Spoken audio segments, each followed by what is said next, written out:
Welcome to a Tuesday edition of Beyond the Arc. I'm your host, John Gonzalez, alongside our NBA insider, Bill Ryder, on location at the Combine in Chicago, and Ashley Nicole Moss in our Florida headquarters. Gang, how are you? I hope everything's good. I wanted to run this past you. Bill, you missed this last week. Ashley and I did this with Avery Johnson while you were out.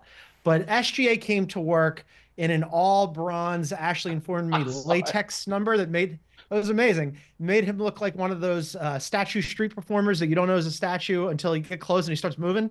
Well, last night the entire Wolves team kind of got together and did a new outfit thing, and I wanted to run it past our senior workplace attire correspondent, Ashley Nicole Moss. Ash, what do we think of this version of the Thunder's come to work clothes? Well, Chet looks like a boy bander. This is something that like NSYNC would wear back in the day when they were going through their hip hop phase. Jalen looks, whatever. Sleeveless. I like it. I think his glasses, I can't tell from that angle, they look like Balenciaga. And I only know that because I have those glasses in a different kind of style. But Shea Shea is my favorite. He's actually wearing a brand called 424. I think the only store that they have right now is in Melrose, or on Melrose in LA. And his boots, you can't see it in this picture, but his boots were Alexander McQueen. So those were very cool boots as well. But shout out to him. This brand is like a relatively new brand that he's wearing. It was an all white trench coat with white jeans, t-shirt underneath it. But yeah, 424 is the brand. So, Shea's always ahead of the curve when it comes to fashion. I liked his fit. Chet, Bill, I don't know what Chet's I doing. didn't. I'm frantically writing these down so I can go back afterwards, Ash, and Google what you're talking about. I also didn't know Ash. We got to go to the source. She knows about all this stuff. But frankly, they can wear whatever they want because they were amazing last night. They were not good for most of the game, and then when it counted, they were incredible. And we're going to get into that in a second. Later in the show, the Celtics take an uninspiring 3-1 lead. Ho hum. Bill fills us in on the Bronny buzz at the Combine. He's got boots on the ground, and we'll preview tonight's 2 playoff games. But first, where else can we start? OKC and the Mavs. The Thunder pull out a 196 win to tie up that series 2-2. I thought the game was over. Our podcast producer, Aaron, also thought the game was over. He put up a Mavs jinx tweet where he was like, hey, I think the Mavs are going to get steamrolled by whoever they play in the next round. And here it is. The Mavs are going to get destroyed, absolutely crushed by the Nuggets or the Wolves. I thought he was right. I was putting together the outline, guys, for today's show, and I had a whole section in there about Mavs GM Nico Harrison and what an amazing job he did team building. But then all of a sudden, here come the Thunder. And Ashley, I thought not only did SGA and the Thunder do a really good job in the fourth quarter, but what a choke job by the Mavs. 10 seconds left. They send their best player to the line when they're down 2 and a chance to tie, and Luka makes 1 of 2. And then PJ Washington, who has been awesome in this series, 3 seconds left, he makes 1 of 2. They go 12 for 23 from the line when the young and inexperienced Thunder, and we had some questions about them, they make their free throws, they make their shots in the fourth quarter, they go 23 of 24 from the line. Chet hit 2 big ones late. SGA hit 2 big ones late. Bang, bang, they're out. What did you make of this? That was amazing. I mean, yeah, this was a story of the fourth quarter for sure. I think for the Mavs, their poor free throw shooting obviously was throughout the entire game. And when you look at this score and you watch this tape back, you're going to be kicking yourself for not making those free throws. But I think for me, the impressive thing about OKC, I mean, they were shooting 38% in that game, which is the lowest in a win for them all season long. But what's impressive about that is such a young team, but they played like vets. And what I mean by that is that they went through every trial and tribulation that the game kind of presented and fought through it. I mean, SGA was absolutely magical down the stretch. 22 of his game high 34 points came in the second half. So just absolutely laser focused. Whatever they did in the locker room, whatever conversation that they had in the locker room worked because you saw a drastically different OKC team. But again, Luka and Kyrie didn't do what they were supposed to do as the leaders of that Mavs team. They didn't do what they needed to do as the closers on that Mavs team.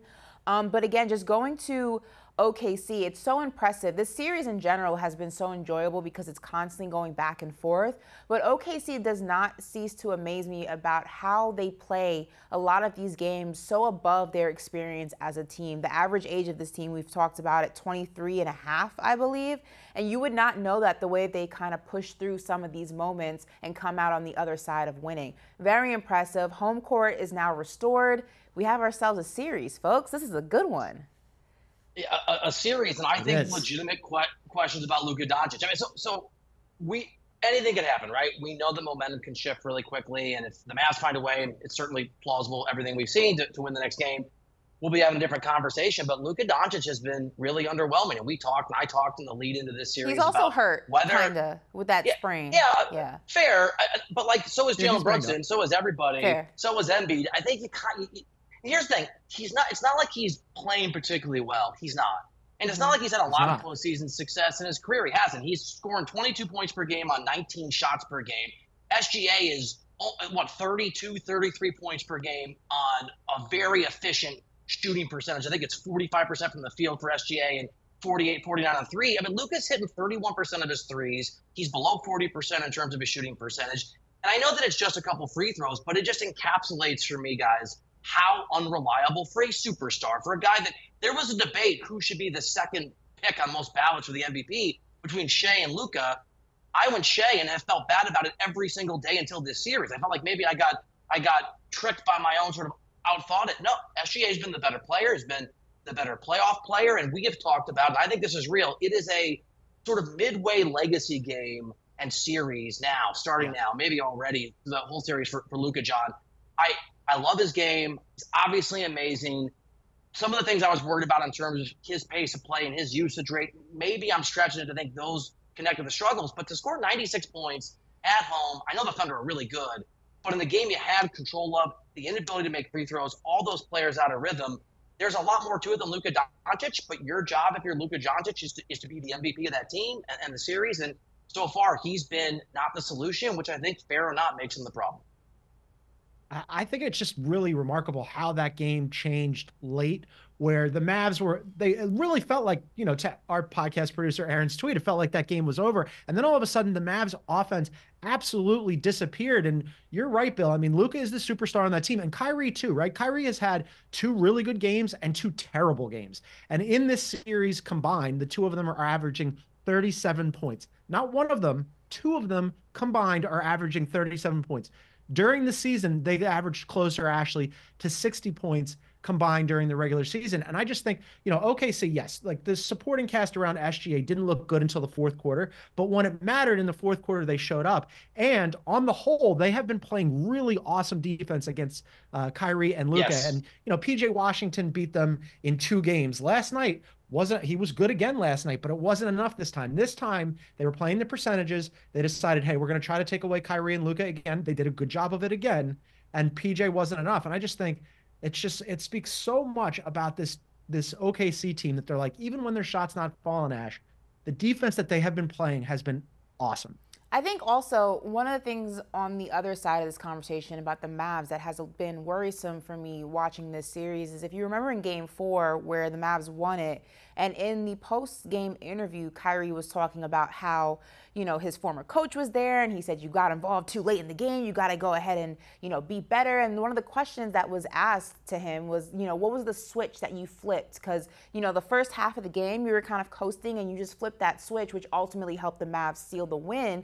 And he's like, it's just where I'm needed. I should probably do it earlier in the game. That's always worrisome to me when you have a guy who is kind of coasting in the first half and then flips the switch, because there's always a point in the game where maybe you were unable to flip that. And I think that Kyrie has kind of been put in this situation, whether it's by design or whether it's by accident, where he's not really utilized from the start of the game to the end of the game. He has pockets. Usually that pocket is towards the end of the game, which to me is problematic because I feel like that's a formula if you can always guarantee it. But because you can't, I don't feel like that's a winning formula. And I don't know if the Mavs do that, like I said, on purpose or by accident. But for me, that's been one of the biggest red flags of this series is how late Kyrie gets involved and how late he's actually doing what Kyrie can do all four quarters of a game. And I wonder why he only does it for half of a game.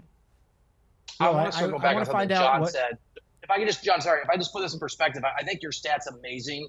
37 points per game for those two guys for Dallas, where Shea is averaging 32. I mean, Shea has almost been offensively as effective alone as those two guys. Yeah, I just wanted to what you were talking about Luka actually playing like a superstar, Kyrie actually playing like a superstar. I mean, we discussed how many free throws they missed, and Luka called it absolutely unacceptable afterwards. But he was asked about, his level of concern here, so he had some more comments after the game about that. No, I mean, no concern. We just got to be ready. We got to play hard like we did today. I think we played really hard, big energy today. But like I said, some details, cost us the game, and we just got to be ready again. And obviously, it's going to be hard on the road, but we've done it before. We can do it again. Details, you missed free throws. Good luck. A lot of them. I actually hate when people, especially during the playoffs, I actually hate when players go to the podium after a poor free throw shooting game, because that was the little details, Luka. You guys missed free throws, emphasis on the word free. I hate when guys go to the podium and say, we got to play harder. It's the playoffs. That's obvious. You should be playing hard every single game. That's the most obvious thing you can do. What you should be saying is going up there and saying, I don't know why the hell we missed so many free throws, but we have to figure it out. It's just such a weird, it's such a weird way to answer that question. It annoys me. He has no concern, Bill. Do you have any concern if you're the Mavericks? I've got some concerns. Ash, I've got some concerns. And again, I want to keep saying this because several of us wrote off or came close to writing off Denver when they went down 2-0, and obviously the series has turned on its head. So if Dallas wins the next game, we're going to have a totally different conversation on Beyond the Arc. We're going to have a totally different feeling and vibe. These things shift. But yes, Luka Doncic has not been reliable. Missing those free throws is a microcosm of a bigger problem and a lack of rhythm for that offense. Give the Thunder credit for holding that team to under fewer than 100 points again. I mean, 96 points is not enough when you've got a team that's got Kyrie Irving and Luka Doncic, and there's something that's just not right. And Ash is right. Luka's a little banged up. That's part of the deal. It shouldn't affect him making free throws. The other thing I'll say, the other reason I'm worried is I do think the Thunder's youth is a legitimate factor, and I think we saw that early parts of the game. Outside of SGA, who seems immune to any pressure or any problems. But the longer you let them, I'm going to use a soccer term, John, Ash, the longer you let them grow into the series, the longer you let them feel like, okay, when things are dire, they're not that dire. Or when we feel like the series is getting away from us and guys on the Beyond the Arc podcast, the producers telling us the series is over, we find a way to tie it up. The more that I think youth goes away. You don't want them to learn how to win in the playoffs against you in real time in the playoffs and flip that switch, because if the Thunder start dominating this Mavs team early in these games the way that they have over the course of the regular season and other teams, it is going to be a problem that you don't come back from. It's such a pivotal moment. I mean, the team that wins game 4 to tie up a series at 2-2 goes on to win the series 82% of the time. And obviously, if the Mavs had won that, 82% of the time. And if it had been the other way around, if the Mavs had gone up 3-1, they would be favored 95% of the time. So it's a huge, huge swing. The Thunder are now favored to win the series. They're also favored to win game 5. They're -4 in that. That's going to be in OKC on Wednesday, so we'll see what happens there. We got to talk about the other series that happened last night as well, though. The Celtics, less exciting, we'll call it. Kind of just limped to a game against the Cavs without Donovan Mitchell. We're going to get into that coming up on CBS Sports Network.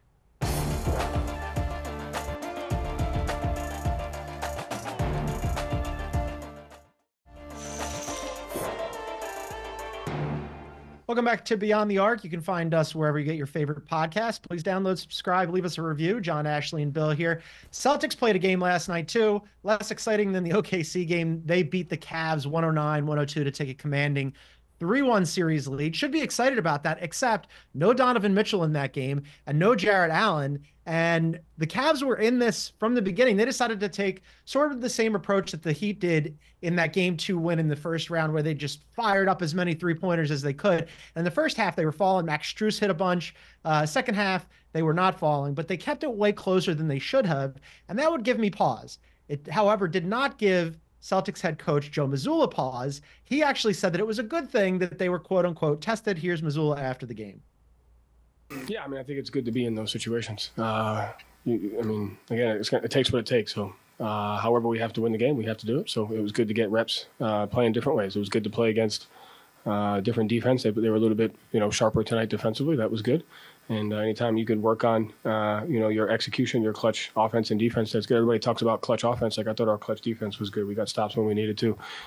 We had some 50-50 balls that we got the hang of, and we executed our late game defense. So that's just as important as the offense. Phil, nothing to worry about. It was good that they played a tight game against the Zombie Cavs. Yeah, wow, that clutch defense up against a Cavs team that approximates a G League team. Way to go. That's really going to translate. Here's the problem. All right, so it's ridiculous, and give me a break, and he's full of bull spittle or whatever you want to call it. But it just sort of underscore. I don't think anything. I shouldn't say this, but it's true. I don't think anything matters for the Celtics until they get to the finals, because this Cavs team is not a challenge. And I am worried, and I actually hope that I'm wrong, not just because I want you to be happy, but because I want to cover the finals in New York City. I think you're either going to get a Pacers team that's not in the same class. You're going to get a Knicks team that is so beat up and worn down by the Pacers and by injuries and all those guys that are hurt. I'm not sure Boston's going to get challenged at all until the NBA Finals. So Mazzulla can say whatever he wants. It's obviously ridiculous, the idea that playing a close game against that felled Cleveland roster with no Donovan Mitchell, the one guy that can create offense, is a good thing. It's not a good thing. It wasn't a good thing to watch. Yeah, hit 30. But, I mean, somebody's got to score. Yeah. Somebody's got to score points. It's not an impressive performance. I mean, it doesn't tell me anything. Not much to say on this series, but I do, before I even dive into this, I want to shout out you and John, because can we get a close-up of John and Bill? Somehow they decided they wanted to wear the same shirt today. I just noticed that you guys are like the Olsen twins today. Was this planned? Was this no, like what was the I know, but it's the same color blue. Mine says Phillies on the back. Same shirt. I just turned it it's around. very adorable. You guys, look, like Mary Kate and Ashley. I love that. This happens sometimes when we're on HQ, where we'll end up like dressed exactly alike and not every on purpose. Time. Yeah. It's a good for the flow. I didn't get the memo of wearing blue, so I'm the odd man out today, but that's okay. I'll take that L. Yeah, I mean, listen, Donovan Mitchell missed Game 4. He's uncertain for Game 5. That's not great. I do think that the Cavs could have, secured one more win if Donovan Mitchell was playing. He's not playing, at least not right now. It's pretty much over for them. In terms of the game that they did win, we spoke about this on the podcast. The Boston Celtics have a habit of this. Either they're bored, either they're tired of winning, or they just play with their food. They did it in the Miami series where they gave up Game 2. They did it in this Cleveland series, and then they snap back to reality and say, okay, let's just put these guys away. It sucks. But, I mean, Boston, to their credit, was better than I feel like they were in the prior game that they still won. They were stronger on the boards, better on the break. They cleaned up their turnovers a little bit. And I actually love what Jaylen Brown is becoming. He's becoming a little bit of a villain. He said in his post game, I don't think anybody over there can really guard me, which is that's big talk coming from Jaylen Brown. He's normally not that kind of a guy, but 27 points from him, 9 of 15 from shooting, including going 2 for 3 from the 3. So he's turning into a little bit of, what do they call in the WWE, a heel? This is like his villain origin story. I like it. I like this version of Jaylen Brown. I mean, he's not wrong. Who over there is any good at basketball? The Cavs are really bad right now. It's not. I mean, yes, he should be better than the Zombie Cavaliers. I do wonder though, and Bill brought this up. I would like to believe that whoever comes out of the Knicks and the Pacers give the Celtics a little bit of a run. The Knicks obviously are very injured, and the Pacers, your mileage may vary there on what you think the Pacers can actually accomplish. But if the Celtics, who are the favorites to come out of the Eastern Conference for a reason, go into the finals without having been actually tested, I just wonder what that's going to look like, because whoever emerges from the West will have not two, but three knife fights in order to get into the finals. And they're going to come in battle tested and ready to rock. And then you're going to have the Celtics who are like, we were really good against the Cavs without Donovan Mitchell. I just wonder what that looks like. I mean, you guys obviously have been covering a lot longer than I have, but even in my years of covering the sport, that to me is always a red flag. It's concerning, right? When you have a team that hasn't really been challenged, getting challenged in the finals or even the Eastern Conference Finals is the worst time to really start getting some sort of a test, if you will. It's because you're not battle tested. You're battle tested because you're a good team, so you can always kind of tap into that bag. But when it comes to your backs being against the wall and being in a really grueling, just dirty, just aggressive series, the Celtics haven't really been in that environment this entire postseason. So for me, it makes it a little bit concerning that if they do get matched up with a team who's going to go ahead and take them to the mat, whether or not, that team that they're facing ends up winning the series, it would be a little bit concerning for me as a Celtics fan and also as a Celtics player. Like, this has been too easy, and anything too easy is a little bit concerning when we're talking about the playoffs. I'll go quick here. I think the jury's out. This is the third, as John points out, best net rating in NBA history. You don't do that without blowing teams out. So maybe they don't have to play close games. Maybe they can just win 4 games a series, largely blowing teams out. I think we don't know, and I think it'll be interesting to see, and likely that we will see somebody challenge Boston probably in the finals, and that'll tell the tale. Maybe they are good in close games if they play a couple, and we've talked about the stats, there are some stats that suggest they're not. I just think we don't know because they, as the 1 seed, have earned this easy route that got even easier because Jimmy Butler obviously went down to injury and because of what they're probably going to see in the conference finals. So for me, it's a giant, interesting question mark. But if it's a team like Denver, I would prepare if I'm Boston to have to play some close. As John said, get ready for a knife fight. It ain't going to be the cakewalk it's been so far. All right, so the most interesting part, the most entertaining part of the game last night actually had nothing to do with the game. It was LeBron James just showing up at the game, sitting courtside. He got a standing ovation. They gave him a highlight package. Also, he had a bottle of wine underneath his chair, and apparently it's Opus One wine. And I did a little research on this. Like, the entry level bottle for an Opus One is like $300 to $500, and they obviously have ones like that are much bigger. So shout out to the king. It's worth it though. Yeah, it is. Shout out to phenomenal. The king for bringing if someone else is paying for it, courtside game. I mean, really amazing. But Bill, I'm interested here to see what you think, because you covered LeBron up close and personal, and there's some conspiracy theories here about LeBron showing up to this game, including that he was there to recruit Donovan Mitchell, that he was there to send a message to the Lakers. What do you make of this? Wait, Bill, before you answer that, real quick, John, you forgot the other liquids that he had there. He had wine, he had a latte, and he had water. And someone on social media said, in case you were confused, LeBron is 40 years old now. And it was the drink of 40-year-olds, wine, coffee, and water. That's what I drink. That's fair. I love it. I have a latte all sitting of my right beverages here. too. Done. Look, all of the above. And by the way, I don't buy this, but if you talk to the fine people of Cleveland, Ohio, people on the radio, people in the media, they are convinced LeBron's coming to Cleveland. You never know because LeBron is surprising. I don't think he's coming to Cleveland. Yeah, he sent the messages. I mean, this is a guy who loves the limelight. Attention is in some ways his oxygen, and that's fine. That's part of his deal. But he doesn't do anything on accident. We were talking about this earlier. I can remember covering that Heat team all those years ago when he shoulder bumped Eric Spoelstra very, very intentionally. And that came on the heels of leaked reports from sources close to LeBron, which is LeBron, to Chris Broussard. But Broussard would just carry water for that guy. Whatever LeBron said, Broussard would just put out there that Spoelstra was a meanie and a bad coach, and LeBron's feelings were hurt. So there's definitely a message here. And I would imagine, I'm curious what you two think, that the reason I'm here in Chicago is the reason LeBron is flexing his weight a little bit. His son is going to go into the draft. He's probably, we'll see what he's going to be. I think, John, some of this is about LeBron wanting to make sure he gets what he wants. And if that is the Lakers bringing in Bronny, or if that is a different team bringing in Bronny and LeBron will go, I think that is part of it. And I'm sure the Donovan Mitchell recruitment thing is part of it too, because he wants some star, he wants some other big name to join him wherever he's going to be, and presumably Los Angeles. I don't know.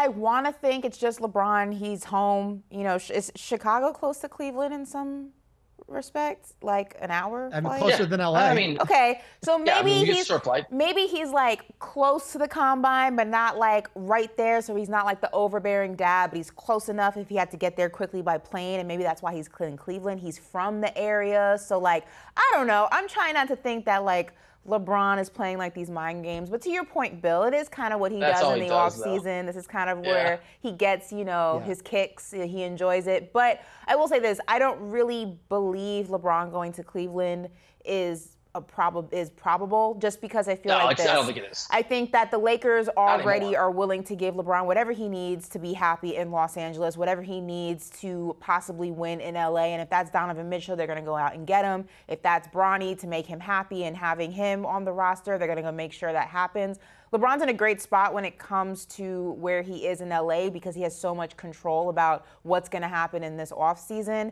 that, it sounds great in theory, and maybe one day LeBron will go back to Cleveland for his final season. I just don't think that's going to be this upcoming season. John, there's also the reality that, as Ash noted, they're going to hire a coach in LA. They're starting those conversations this week. Yep. It's nice to just remind Rob Pelinka that I'm out in the world and people love me and you never know what's just a little put your fingers on the scales a little bit for Mr. Pelinka to just remind him who's actually, if not in charge, at least wants a say in things that are going on in LA. He sat through a game against the Celtics in Cleveland with no Donovan Mitchell. He was absolutely sending a message. Otherwise, why are you there? Did he sit through the whole thing, or did he leave at some point? He sat through all 4 quarters? He left a little early when it was pretty much over. But yeah, I mean, close enough. You're going to need all the wine for that. Game 5 in Boston on Wednesday. Celtics heavy favorites in that one. Bill mentioned Bronny. He's in Chicago. We're going to talk about him next, coming up on CBS Sports Network.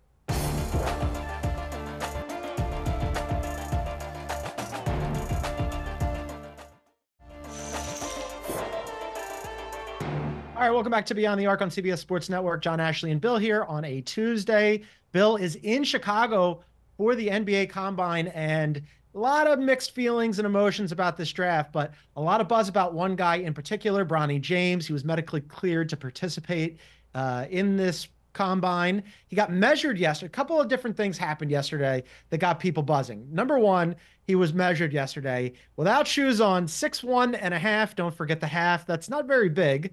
The other two things that happened yesterday, a 40.5-inch vertical leap, 4th highest, and he took the 3-point drill. He made 12 straight, and he went 19 for 25 on that, which was the second best. Before I get into what I think about that and what Ashley thinks about that, Bill, you're there. You saw him up close and personal. You said he didn't look very large to you. Yeah, I feel look, I'm rooting for Bronny, and I'm going to give you what I've heard from people, and it's not particularly optimistic. It's not overwhelmingly optimistic. But I left early. I had to leave the scrimmage to come do the show and hang out with you guys, so I got to see a little bit of it. And for the few minutes he was on the floor, I saw him. He's number 50. I saw his number. I saw him from behind first, and I thought, that can't be him. That dude is so tiny. Oh, no. He is small. And, again, it's a scrimmage. It's a bunch of guys who are trying to prove they belong in the NBA. It was not the most beautiful, rhythmic basketball you've ever seen. It was not – I mean, some of these guys were struggling, and I'm sure were nervous, but he was utterly invisible, Ash John, for the 5 or 6 minutes that I saw him on the floor. He was tiny. He was invisible. He had almost no impact. Now, it's a scrimmage. It's 5 minutes of a scrimmage, and they pulled him out, and I headed here to do the show. He's probably playing right now out that window because there's the arena. But it was not an overwhelmingly amazing beginning. Well, I've been reading, keeping up with it, and he's right now projected to be a second-round pick if he were to go through with the draft, right? I believe he has Memorial Day weekend or a few days before that to withdraw. May 29th. Yeah, May 29th if he wants to go ahead and withdraw from the draft. Now, my thing is this, it doesn't seem like he's going to move up. It's not like he's projected to go second and then by, some miraculous showing at the Combine, all of a sudden now he's a first-round pick, at least not by talent or by readiness. So my thing is this. He has 1 foot in the transfer portal, 1 foot in the draft.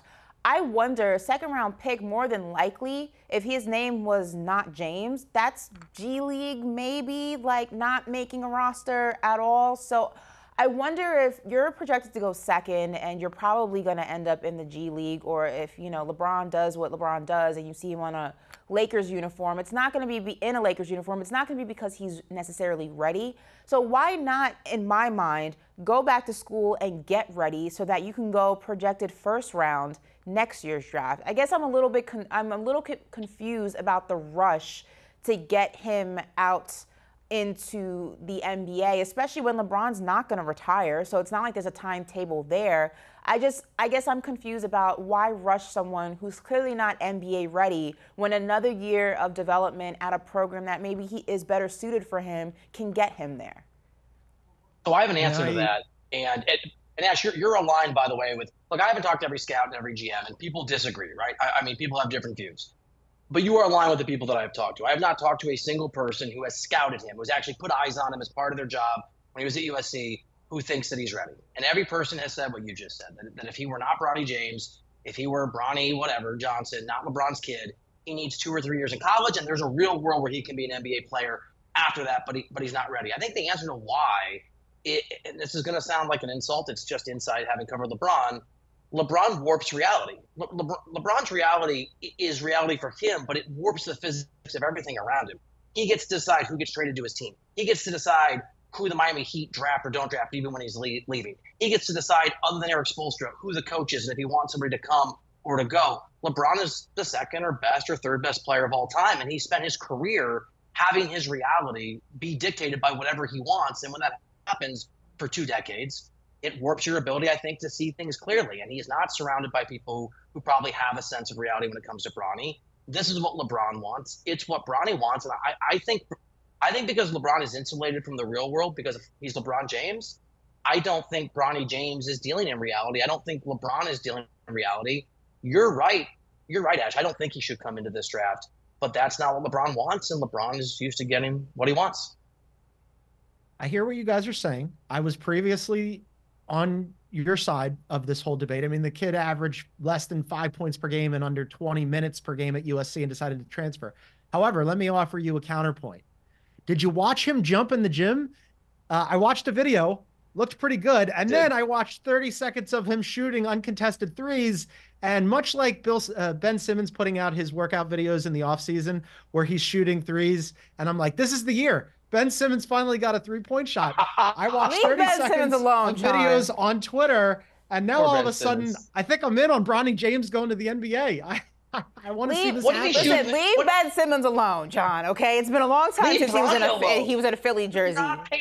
Do not paint Bronny. All I'm saying is, if you put out a video of somebody working out and nobody's contesting your shot and your shot goes in, I will immediately be like, you know what? I think that guy could be pretty good at basketball. And that guy now is not Ben Simmons. It's Bronny James. I think I'm in. Listen, I want to make something very clear. I'm all for nepotism. All right. I don't mind it. I'm here for it. Cool. Do it. Let's ride. Like, one day I hope I'm in the position where I can go ahead and inflict nepotism on my kids. But here's the thing. I'm only for nepotism to a degree. I'm for nepotism when you have all of the criteria, but you're in a position where your father, your son, your uncle, your aunt, whatever, can go ahead and push you to the front of the line. But if anyone ever pressed you about your credentials or your qualifications, you have a whole list of them. Sometimes, you just cut the line and you get the job without having an intern in the mailroom. You know what I mean? I'm for that.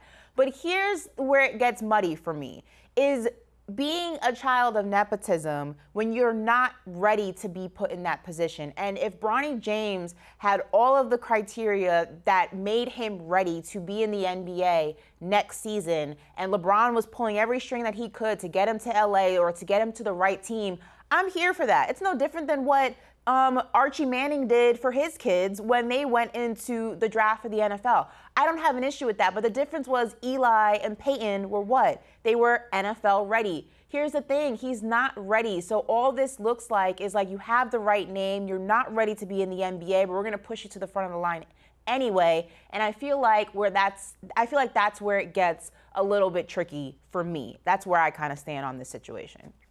I'm down on nepotism. That's my 2 cents. I'm out on nepotism. I love nepotism. All I'm saying is NBA draft combine drill videos, yes and please. Those were awesome. I can't wait to see what does in the 5-on-5 drills today. All right, we're gonna take a quick break. On the other side, we're gonna get into Knicks and Pacers previews. That's coming up on CBS Sports Network right here on Beyond the Arc.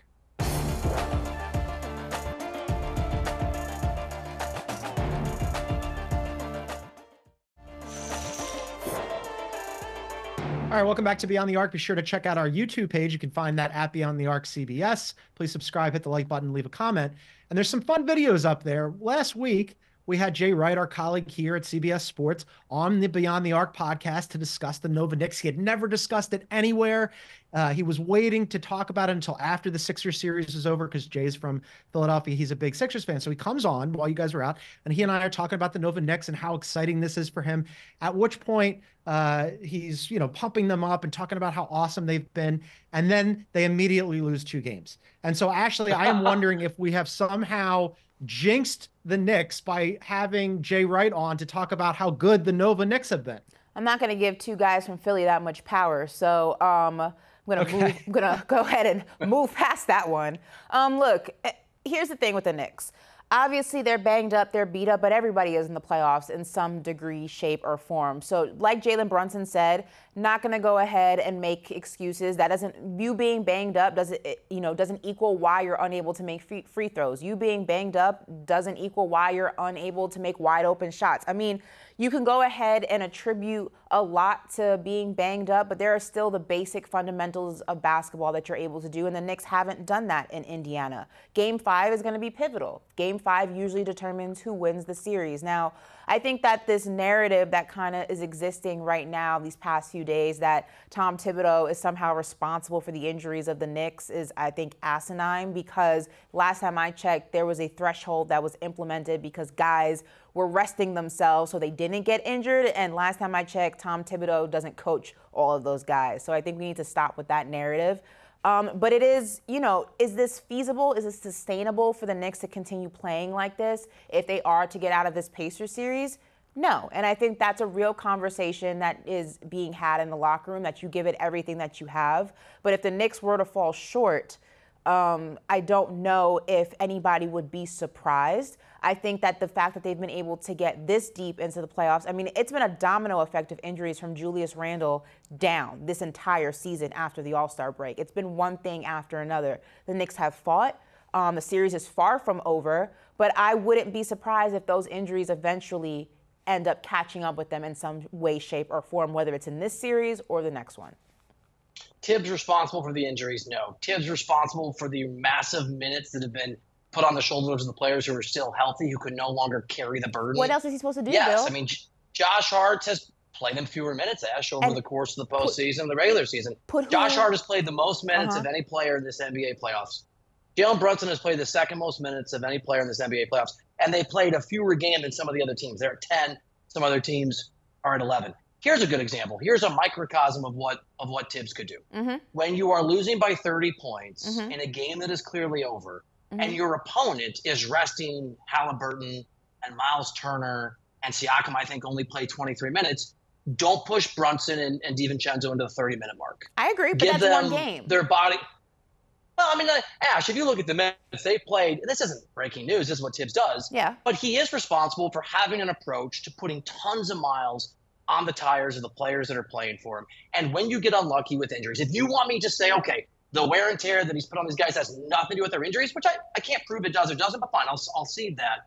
You still have a bunch of dudes who have played too many minutes that now don't have help because the roster's thinned out, and you have the bad luck of playing a Pacers team that plays at the second highest pace of play in the NBA, and the highest, obviously, remaining in the playoffs because the Wizards were one. So, yeah, I think Tibbs does bear some responsibility. I mean, this is a system that he uses, and it's caught up to him. I hear what you're saying about the minutes, but my thing is when everyone says the minutes, okay, in the postseason at least, let's not talk about the regular season because I feel like we can have a different conversation about the regular season, especially before those injuries start to really domino effect.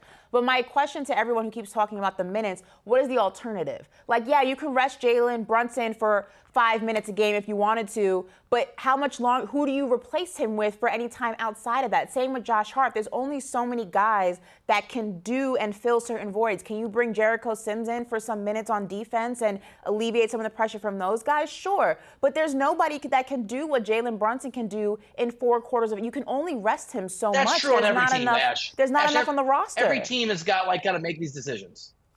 And they do it differently. I think part of the reason why, Ash, you're right. They don't have a lot of options because you're running into heavy Deuce McBride minutes and now Alec Burks minutes. And the other night they had to dust off Shake Milton, throw him out there. And you mentioned Jericho Sims. Yeah, he doesn't have a lot of options, but I think the people who question his approach would say, well, why are you here in the first place, right? Because you had OG previously who has an injury history, and they played him 46 minutes on average over 4 straight games, and he had never played that many minutes before, and then boom. I'm not saying it's Tibbs' fault. I'm not saying that's why he ended up getting his hamstring hurt, but there are people who ask the question about, he did kind of run his guys into the ground, and now they're tired and they're banged up, and there are questions to be asked there. And there's a reason why the bench is so short now, because they kind of force themselves into this position. I don't know. But we'll see whether or not they can stay healthy for game 5, which is tonight at MSG. Knicks are favored by 2 in this game. Pacers are favored to win the series. All of a sudden we got a series, gang. Pacers are -130, Knicks +110. So kind of a coin flip, but a little bit on the Pacers side. We'll see whether or not they can get it done tonight at MSG. We're going to take another quick break, and then we're going to wrap up with one more preview. Tonight's very pivotal Nuggets-Wolves Game 5. That's coming up next on CBS Sports Network right here on Beyond the Arc.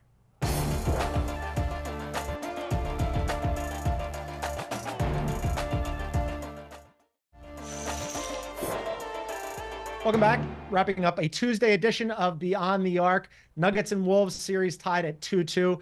Nobody has won on their own floor yet. Very strange series. I also wanted to bring this up to you guys. Rudy Gobert got fined again. I don't know if you saw this. It's $75,000 for once again making the money gesture at the referee after game 4. And he was previously fined earlier in the season $100,000 for doing the exact same thing. So that's in total, I did the math, $175,000. What is he doing?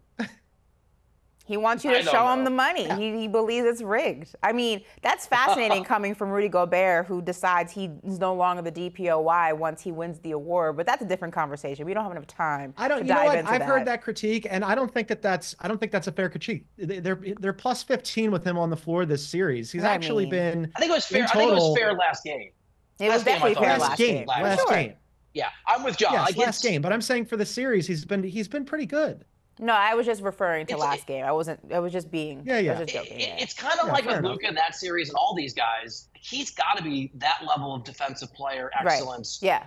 Going forward, just like Luka's got to be great in that series, and Anthony Edwards got. Cat too. I know, Cat showing up. It'd be nice if he showed up, but it was a bit of a dip in the last game. This series wasn't ideal. This series is interesting, right? Because both these teams handled business on courts that did not belong to them. So, the whole home court advantage thing seems to not matter to these guys, which makes you wonder what's going to happen in Game 5. I think that it's fair to assume that the Nuggets have flipped that switch and that the champions are here and playing. Aaron Gordon was phenomenal last game. Jamal Murray had 2 really great games in Minnesota. Their bench had a great game.